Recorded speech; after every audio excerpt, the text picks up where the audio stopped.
Aladdin बहुत ही गरीब परिवार से था और अपनी माँ के साथ रहता था।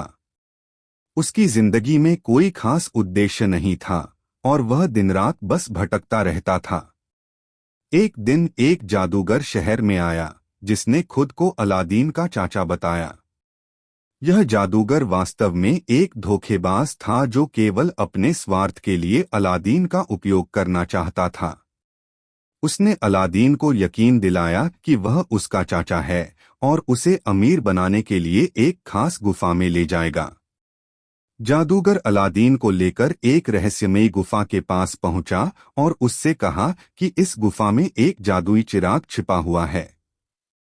केवल अलादीन ही इस चिराग को ला सकता था, क्योंकि गुफा का जादू एक निर्दोष व्यक्ति को ही अंदर जाने की अनुमति देता था।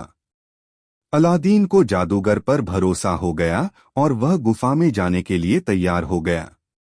गुफा के अंदर पहुंचने के बाद अलादीन ने चारों ओर देखा। गुफा अंदर से बहुत चमकदार थी और उसमें सोने, चांदी और बहुमूल्य रत्नों के ढेर लगे थे। लेकिन अलादीन का ध्यान केवल चिराग पर था, जैसा कि जादूगर ने उसे आदेश दिया था। उसने उस चिराग को खोज निकाला और उसे अपने पास रख लिया। अब जब अलादीन गुफा से बाहर आने लगा तो जादूगर ने उसे चिराग देने के लिए कहा। अलादीन ने पहले बाहर निकलने की बात कही, लेकिन जादूगर ने क्रोधित होकर गुफा का दरवाजा बंद कर दिया और अलादीन को वहीं छोड़ दिया। अलादीन बहुत डर गया और उसे समझ नहीं आ रहा था कि वह गुफा से बाहर कैसे निकले। उसने निराश होकर चिराग को रगड़ा और उसी समय एक अद्भुत दृश्य हुआ। चिराग से एक विशाल जिन्न प्रकट हुआ और उसने अलादीन से कहा कि वह उसका सेवक है और उसकी हर इच्छा को पूरा कर सकता है। अलादीन ने तुरंत उससे कहा कि वह उसे गुफा से बाहर ले चले। जिन्न ने अलादीन की बात मानी और उसे गुफा से बाहर निकाल दिया। बाहर निकलने के बाद अलादीन चिराग को अपने घर ले आया और अपनी माँ को सारी घटना बताई। उसकी माँ को यह सुनकर बहुत हैरानी हुई। उसने भी चिराग को साफ करने की कोशिश की और जैसे ही उसने उसे रगड़ा, जिन्न फिर से प्रकट हो गया।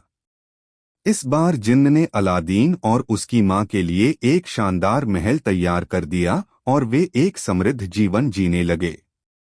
अलादीन की ख्याति दूर दूर तक फैल गई। वह अब एक अमीर व्यक्ति बन चुका था और अपनी उदारता और अच्छे स्वभाव के कारण सबका प्रिय बन गया था। एक दिन अलादीन को सुल्तान की बेटी राजकुमारी बदरुलबदूर से प्यार हो गया। उसने जिन्न की मदद से अपनी इच्छानुसार वस्त्र और आभूषण मंगवाए और राजकुमारी के पिता से विवाह का प्रस्ताव रखा।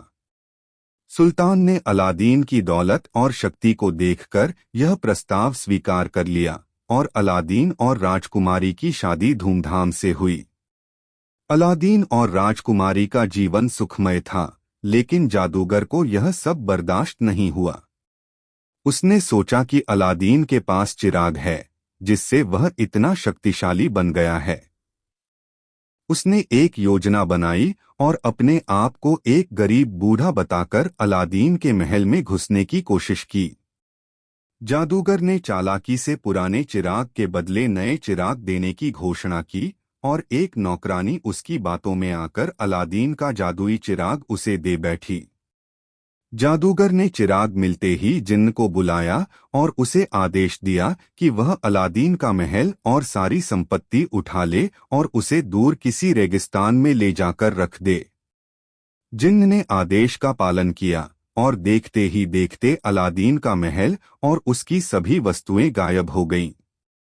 जब अलादीन को इस घटना के बारे में पता चला तो वह बहुत दुखी हुआ, लेकिन उसने हार नहीं मानी।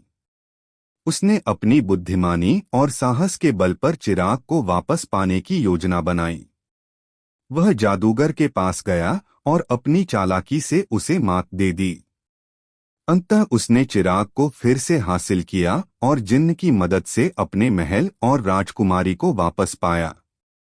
अलादीन ने जिन्न की सहायता से जादूगर को सजा दी और फिर से सुख समृद्धि के साथ अपने जीवन को आगे बढ़ाया। अगर ये कहानी आपको पसंद आई हो तो कृपया हमारे चैनल कथा लोक को सब्सक्राइब करें। धन्यवाद।